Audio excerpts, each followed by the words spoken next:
Une fois que j'ai quitté mon travail, mon ancien travail, j'ai commencé à rédiger un questionnaire pour les restaurateurs avec l'idée de faire une étude sur leurs besoins en termes d'emballage. Donc j'en ai rencontré une vingtaine, plutôt dans mon quartier, dans mon arrondissement, et puis un petit peu à droite à gauche. Et j'ai compris qu'il y avait certaines choses qui ne passeraient pas avec les restaurateurs. Par exemple, à Paris, on n'a pas beaucoup d'espace, donc faire un système d'emballage où on va collecter beaucoup d'emballages, ça pouvait être pas très pertinent.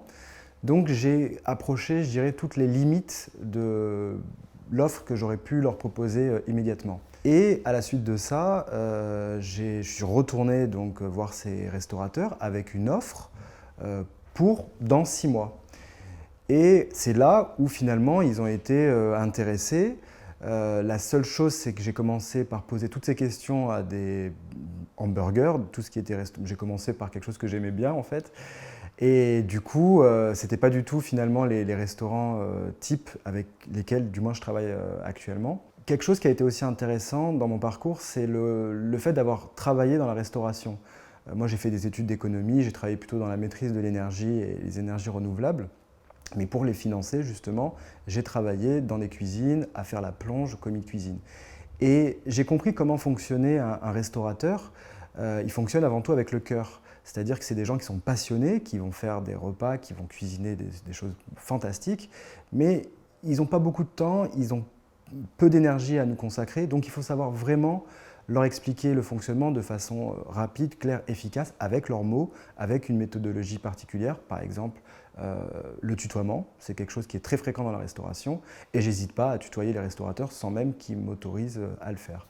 Et en général, ça se passe plutôt bien. Ce qui m'a permis de savoir que Réconcile, ce que nous allons proposer aux restaurateurs, allait fonctionner, ça a été une question de prix. J'ai demandé aux restaurateurs actuellement combien est-ce que vous payez vos emballages jetables. Donc ils m'ont donné un prix. Et à partir de ce prix-là, je me suis dit, est-ce que moi, je peux leur proposer un service à un coût similaire sans perdre de l'argent? Et j'ai réussi à faire ce calcul et à trouver que oui, c'était possible. Il fallait juste faire preuve un peu d'ingéniosité et j'ai réussi à leur proposer un service au même tarif. La deuxième chose, c'est que finalement, les restaurateurs avec lesquels on travaille, ils le font aussi parce qu'ils ont conscience que c'est important de réduire les déchets. Et ils ne le font pas simplement pour le prix. En réalité, la plupart de nos restaurateurs ont fait un effort sur le prix et ne le répercutent pas par la suite auprès de leurs clients. Donc je trouve que c'est déjà un geste très fair-play de leur part de se dire je suis d'accord pour payer plus cher mes emballages parce que je sais que derrière, je fais du bien aussi à notre planète. Et ça aussi, c'est très important de flatter un peu leur ego. Voilà, finalement, c'est vraiment ça. Hein. On a tous un orgueil. Et finalement, quand on est un petit peu sensible à l'environnement ou quand on se dit que nos clients le seront, c'est plutôt facile finalement d'arriver à décrocher des contrats derrière. Enfin, facile, n'exagérons rien. Moi, le conseil que je donne vraiment aux entrepreneurs, c'est de faire la méthode dite du SAFI.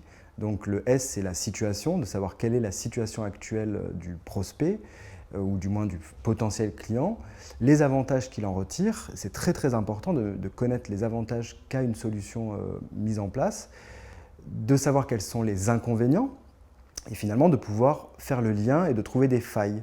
Par exemple, la plupart des restaurants m'ont dit que quels étaient leurs avantages de leurs emballages?